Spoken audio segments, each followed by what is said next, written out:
You're listening to Footy Talk, your place for the latest news, interviews and analysis from the world of AFL on this Tuesday after a massive weekend of footy headlined by the King's birthday, big freeze game at the MCG yesterday. But before we get stuck into that, I welcome my great mate over there in the States, Nick Riewoldt. And first of all, Roo, congratulations to you, mate. Big week. T20, the USA, they beat Pakistan in the T20 World Cup. Congratulations. Your boys. They did. Your boys, the USA, must be big news over there. Well, it didn't rate too high a mention. I'm sure it would have been going crazy in Pakistan. But yeah, what an upset.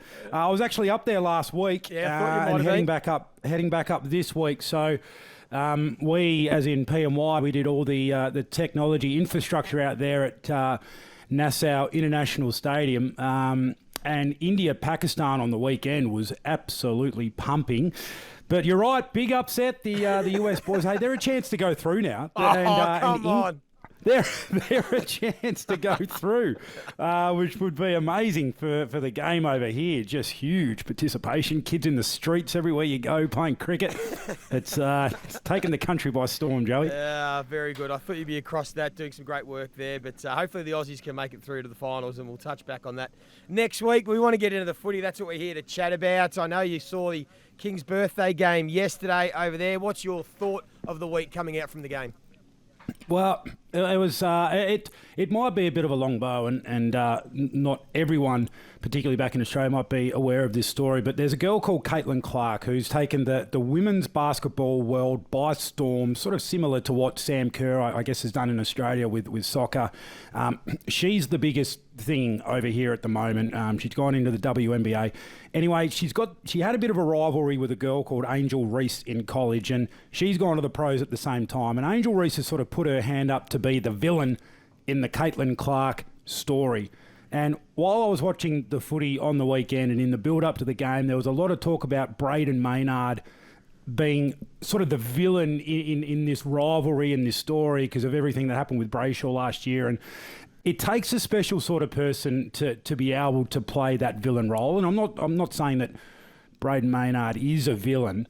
He's a great guy. I've met him a number of times. Lovely, lovely guy. But he's perceived that way in the football public because of his toughness, his aggression, and the way he plays. And I just thought to be cast as the villain the way he was, and then to back it up and play with the aggression and the ferocity and the intensity and ruthlessness that he did on the weekend, it was... I think it was one of the best performances of the year from an individual player to be able to deal with that expectation, deal with being the villain, be stewing on that for so long. We know he's a good person. He'd apologise and everything last year, but to go out and put that aside and then play with that ruthlessness and aggression again, what a special player he is. I just thought it was one of the great performances of the year. Yeah, like it. There were a lot of theatrics. I was at the ground yesterday, and every time he got the ball, Melbourne fans wanted to boo him their hardest, but the Collingwood fans just drowned it out with a round of applause. And then the other side of the fence, every time Stephen May got the footy, the Collingwood fans booed him because of his comments at the best and fairest when he basically tried to say Melbourne were better than the Pies and should have beaten them. And yeah, it was a good one. I really liked it. But in the end, the Pies, they handle those situations as well as any team that we have seen for, God knows how long. And that probably leads to my thought of the week, Roo, and it's the same game. And my thought now is it is going to have to be one of the great coaching performances by Simon Goodwin to try and get this Melbourne team out of the funk they are in. Because right now, watching them yesterday, they are bereft of belief. Their confidence looks shot. Players are out of form. And they are not quite on the same page. And it's going to take something pretty incredible to get them to find their best football. Not say they're not going to be competitive, because they're always going to be competitive, but their best football to challenge to try and win a premiership, which is where they are at with their profile this year, because they changed their game plan over the summer and it hasn't worked for them. They've now lost their identity. They've lost their DNA, and it's filtered through to the way they play. There's players that have lost their confidence, like Viney and Oliver aren't the same players, and some of the defenders aren't quite playing the same level. And Simon Goodwin has got some work to do, because all facets of their game are broken down at the moment. Their defence, their contest, and we know their forward line and offense has struggled. So they have got some serious work to do. They had a little period there for 20 minutes in that first quarter where they were playing the game on their terms, and it looked like the Melbourne of old. But the problem was the Melbourne of old meant they weren't kicking goals. They were missing shots and kicking it out on the full, but the longer the game went, Collingwood's game plan, a team that is the opposite. They believe in their system, believe in their coach. It doesn't matter who they've got out there. They know what they're trying to do, and the longer the game went, the better the Pies got. That's been the Collingwood way for the last couple of seasons. I know there were a lot of people pre-season that spoke about Melbourne, and and I was on the other side. I thought that it wouldn't bother them. They'd be able to put all of the distractions to the side, compartmentalise it, and then challenge again for another premiership. At the moment, it doesn't look like they're going to do that. Do you think that's what it is? That all of the distractions, the off-field, there's been a number around their culture. Clayton Oliver was in the spotlight. Joel Smith, all of those stories. Do you think that's what's caught up with them? People are now saying, Angus Brayshaw not being there and the impact that he has as the glue of it. I don't think so. My view, and I think we're a bit similar. The outside noise stuff, I think, gets overplayed in the media. I genuinely think it's their game plan and their change and trying to evolve and be better because they lost in straight sets 2 years in a row, that now they've sort of lost a bit of everything. That they aren't quite sure what they want to be, how they want to play, what it looks like. And as you know, Roo, when you're slightly not on the same page or don't quite believe in your system, it makes everything else so hard and it can look worse than it actually is. And I think it's more that for me. I think that in their quest to try and get better, they've actually gone backwards. And now that's why I'm saying it's a big coaching challenge for Simon Goodwin, how far you strip it back to what they've done in the past, but also trying to embrace how to improve. But, they've got some work to do. Yeah, as we've touched on, Clayton Oliver, nowhere near his best. Jack Viney's sort of off. The forwards, Cade Chandler and some guys that, were playing some great footy last year aren't quite the same. And they've got their work cut out even now to play finals where Collingwood, it looks like, are charging towards a top 4 berth. They're going to get players back. Like we're talking quality of DeGoey, Pendlebury, Myercheck, Jamie Elliott, maybe late in the season. They're just coming along nicely. It's a fair list. They've got North Melbourne this week, and then they have a bye. And they look like they are one of the genuine contenders if anyone is to challenge the Swans. Yep. Well, I mean, probably brings us to the Swans because we're going to need a challenger to emerge because at the moment that they appear to be a clear 1 seed. I mean, just when it looks like they're going to be challenged and they're going to be challenged strongly like Geelong did early in that game on the weekend. This is why you pay your star players, Joey, because when momentum is against you, when things aren't going your way, when you need someone to actually stand up in the course of the game without coaches going out there and interfering, without the benefit of hindsight and review, just in the cut and thrust when you need players to step up and do it. It was the stars again for Sydney. It was the midfield. It looked like they were sort of just going along a little bit ho-hum, and again, it's Heaney, it's Warner, and it's Errol Goulden, and this is why the best teams, as much as you can talk about effort and role and all of those aspects, and they stack up and they contribute to a really good team. You need star power. Yep. You can't avoid it in the game anymore, and Sydney have it in spades, particularly through the middle of the ground. It was a powerful performance. I said a few weeks ago on First Crack, I did a bit of a deep dive on the Swans and said we could be in the middle of witnessing one of the great home and away teams of all time. And I don't say that lightly, but their numbers and their profile at the moment, so they've only lost the 1 game, but their profile being the best offensive team in the competition, plus the best defensive team, they're the best pressure differential team as well. Not many teams finish the home and away season with that profile as the best offense and the best defence. And they're tracking along the lines of the Geelong of 07, Essendon of 2000, the Collingwood team of 2011 that went 20-2 before they got rolled in a grand final. Like, that is what we are talking about. And at the moment, we have never seen 3 midfielders have as much influence on one team as the 3 names you mentioned. And we're talking Black, Ackermanis and Voss and Kerr, Cousins, Judd. What these guys are doing from an offensive point of view in regards to score involvements, score assist, and actually scoring themselves, it's frightening. It is at a level we haven't seen. It's the only question is whether they can sustain it for the whole season. But at the moment, they don't.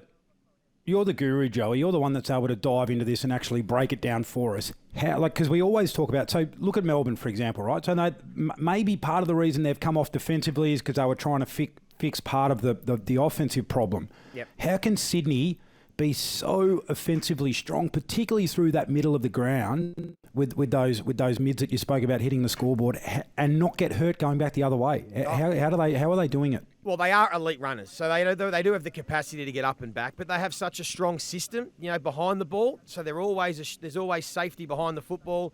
But the Mids they play honest football. They just are so good at when they win the ball, they use it well, which means they have less mistakes. So they don't get exposed going back the other way as much as other teams. They don't miss those little 15-metre kicks that cost you goals or miss handballs. They are so clean, they are so sharp, and they are chock full of confidence at the moment that they are just playing at a scary high level. And you're right, they are the team that everybody is chasing. Hey, one team that not quite chasing the Sydney Swans after the weekend, but hey, we've got to give them their flowers. North Melbourne getting their first win, only their second win in about 30-odd games to go over to Perth. They thought this was their chance. It's amazing what belief does. They played like they thought they could win this game. And that is the challenge now for North Melbourne to play like that every week, knowing they're not going to win every game, but play with the belief and the spirit that you can or could win. And you look at the results they got. I thought their effort was sensational. Their best players, Jai Simpkin, Luke Davies-Uniacke, Nick Larkey, stand up. And then no surprise they get the result. That would be just a nice feeling for that football club to sing the song, have a few beers and relax.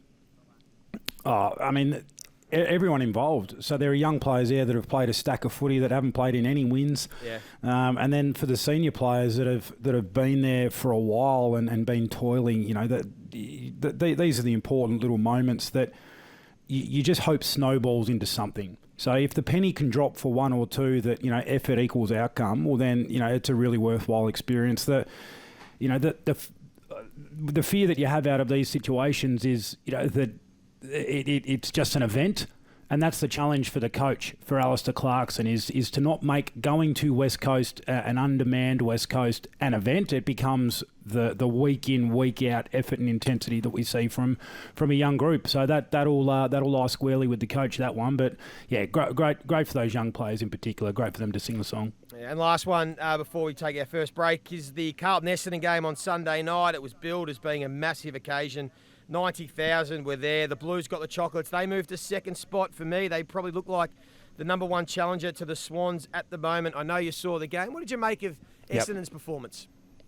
Strong. I thought it was good. Dominated field position. You know, dominated clearances. They were really, really good. I mean, Carlton did what they've been able to do more recently. They flex their muscles when they need to, which is it's a strong weapon to be able to have in your arsenal. They did it against Port Adelaide when they needed to, led by the leaders. They did it again on the weekend against Essendon, who really, you know, Carlton had no right to be as close as they were to even be contending. When you just looked at the pure numbers, take the scoreboard away, you look at the numbers in that game and you think Essendon are winning by 5 goals. So I think, you know, both sides walk away with positives. Essendon, we did a lot of things right. We didn't convert on our opportunities. We didn't, you know, capitalise on the inside 50 dominance. So we had the field position dominance. And Carlton, hey, we stood up under the heat when we needed to, and we stayed close enough to be able to deliver a knockout punch. So I think both groups walk away glass half full rather than empty. Yeah, I tend to agree. Carlton just had a bit more firepower and they used the ball a bit better coming out of their back half. But Essendon, they shouldn't jump at shadows. I agree. There's a lot to like. Still going to leave some question marks for a lot of people because, again, when you look at their winning profile, Essendon, they've beaten 18th, 17th, 16th, 15th, 14th, and I think 11th and 7th or something along those lines. But I'm with you. If they play like that more often than not, they'll win enough games for this year to play finals, and then it's up to them to win a final this year. Yeah, and puts to bed the conversation forever that it's easier to play as a defender than it is as a forward because the twins played on each other. They're the same person, identical, carbon copies of each other. The forward got blanketed because it's just easier to be a defender. Yeah, there wasn't much out of that one. There was a free kick early in the first goal, and then from there it was a bit of a fizzer, but at least they get that game out the way. Hey, we will take a break. We will touch on a few of the other topics and a few of the other games in Real Talk, Shit Talk. But, of course, if you are listening on Spotify, hit the bell to be notified when we drop a new episode and check us out on Instagram at Footy Talk_pod. You are listening to Footy Talk. If you do have a question for us, make sure you get on Instagram at Footy Talk_pod or on TikTok at Footy Talk Pod. I'm here with Nick Riewoldt. We like to play Real Talk, Shit Talk, where we pose a question or a statement that's been bandied around the last 48 hours and have our own view on it. First to you, Rui. The Hawks, they are a genuine chance to play finals this year. Yeah, they are. They are, Joey, because their draw is on the run home. It's no more difficult than what they've already faced. So I think absolutely they're in contention. I love what Sam Mitchell's doing. I love the commentary around this week they're going to embrace for the young players and soak in the Dustin Martin aspect to the game, being a part of his 300th. So he's just got them humming along nicely, has Sam Mitchell. So, yeah, they're a chance. Absolutely. Why not? One for you, Joey. A lot of commentary out of the St Kilda Gold Coast game from even the Gold Coast coach, Dimmer Hardwick, almost sort of pointing fingers a little bit, that the St Kilda game plan, and Dimmer didn't say this, is disgraceful, not taking them anywhere. Do you agree with that? I heard those comments. No, that is absolute shit talk. I was surprised by those comments because if you're at the game or you watched it closely, that is far from the truth. St Kilda had the 4th most entries of any team on the weekend. They went inside 50, 56 times and kept the opposition to the 4th least. They turned the ball. St Kilda won the ball back from the opposition, the most of any team for the round, and had the 6th most intercepts in the forward half of the ground. It's actually a pretty strong way to play. That is actually how you would want to play the game of footy. Yes, their issue is trying to convert and find opportunities inside 50 and win contests and score. That has been an issue for St Kilda for the last 18 months in particular under Ross Lyon. But that's got nothing to do with game plan or, going for the old-fashioned flood or not taking them anywhere as was bandied around. It's actually a pretty good game plan. They're the 4th best team at scoring from the back half in the competition. They move the ball well. Their biggest issue, and I spoke about this, I did a thing on the watch list a few weeks ago, really, is they can't connect and convert in their forward half. They're the worst team at scoring when they win the ball back in their forward half. They're the worst team at turning the ball over in their forward half, and they can't find targets, and they don't win enough contests in their forward 50. So we've spoken about Max King, but, Membry and Caminiti are just off a bit, and Mitch Owens hasn't quite gone to another level. So they've got a lot of work to do with their forward line. We understand that, and that affects the scoring. But you've got to not confuse scoring with game plan and ball movement. They are two separate things. And that analysis was a bit off the mark from some people on the weekend. Hey, next one. Don't question the forward craft, Joey. You'll get in trouble. Yes, I know. Hey, next one for you. We have to touch on Dustin Martin playing game 300 this week. What an absolute superstar. I want to ask you, is he on the Mount Rushmore, seeing you're over there in the States, is he on the Mount Rushmore of the AFL? Oof. So Rushmore, there's 4 on Rushmore. So you got 4 players. Well, Matthews, Carey, Ablett, Dunstan, Martin. Not quite. Ablett, okay. Ablett. What about the modern era? Modern era, no 4? doubt. Modern era, top 4. So what are we talking? Modern era post what? Well, 2000. So we got Franklin and Franklin and Ablett. We got Franklin, Ablett, Martin, and then whoever you prefer. Let's pick your Pendlebury or Dangerfield or whoever. But yeah, absolutely. Modern era, not even a question. Particularly, I mean, your resume gets bolstered what he's done with the 3 Norm Smiths clearly. But yeah, well done, Dusty. Congratulations on 300. Awesome. Joey, Matty Nix is the most under pressure coach in the competition. That is real talk. He is under some pressure because of the way Adelaide are performing. It hasn't really surprised me. I didn't expect Adelaide to play finals. I, in fact, thought they'd have a dip year because rebuilds, as we've spoken about, are never linear. You never just continually go 3 wins, 5 wins, 7 wins, 9 wins, 11 wins, 13. It doesn't happen that way. This has been a dip year. I've got a bit more faith in them. They no doubt need some more talent. They know that. The recruiting and list management will try and get the work to bring in more talent. If they're fit and healthy, next year is when you get to judge Matthew Nix. And if they don't progress again, well, maybe there's a bit more heat on him. But he signed up. He'll get to work, and they've got a little bit of work to do. But they'll be okay, Adelaide, in the long run. Not this season. This season is a write-off. Hey, last one. We spoke about the Big Freeze game earlier, but we saw the Big Freeze sliders. I thought it was terrific. It was the Rockstar theme. And your cousin Jack went there again. And once again, Rui, he one-upped you with his performance down the slide. Real talk or shit talk?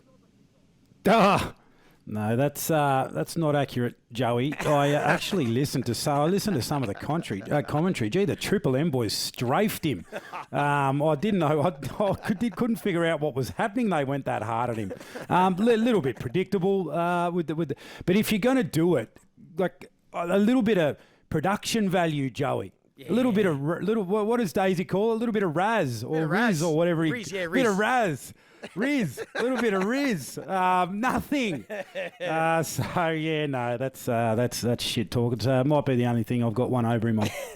Very good. Hey, thanks for your time again, Rui. Get back to that T20 World Cup over there in the States. Keep an eye on the Aussies for us. I know you're breaking for the USA, but keep an eye on the Aussies. They'll go deep in the tournament. Tomorrow, Abby Holmes has got Ben Brown with her as they take a look at the week from a player's point of view. Until then, everyone, enjoy your Tuesday. Thanks for watching Footy Talk. Subscribe to the channel to watch myself and Rui every Tuesday.